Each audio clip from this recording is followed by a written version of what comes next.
Kryetari i Bashkisë Lezhë Pirin Dreu ka bërë publike numrat e kontaktit të tij dhe të stafit drejtues të bashkisë, duke bërë thirrje pushuesve të denoncojnë çdo rast abuzimi në zonat bregdetare të Lezhës.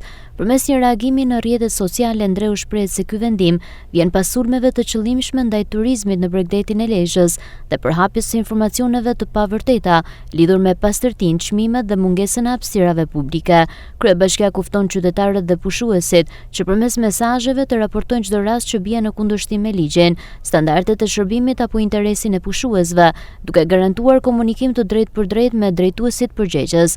Njëkohësisht, Bashkia Lezhë ka publikuar edhe çmimet zyrtare të miratuara për shezllonet në plazhet e Tales, Shëngjinit, Kunës dhe Ranës së Hedhun. Sipas njoftimit, çmimi i shezlloneve bazike varion nga 300 lekë në Tale, 400 lekë në Shëngjin Qendër dhe Kunë deri në 500 lekë në Ranën e Hedhur, ndërsa shezllonet prej Druri me dyshek kushtojnë 700 lekë në Tale, 800 lekë në Shëngjin dhe 1000 lekë në Ranën e Hedhur, ndërsa gazebot familjare kanë çmime nga 1500 deri 2500 lekë. Dreu thekson se këto janë çmimet e miratuara dhe të detyrueshme për subjektet private dhe për hapësirat administruara nga Lezhë Invest. Çdo subjekt që aplikon çmime më të larta se ato të përcaktuara duhet të denoncohet menjëherë pranë numrave të kontaktit të publikuar.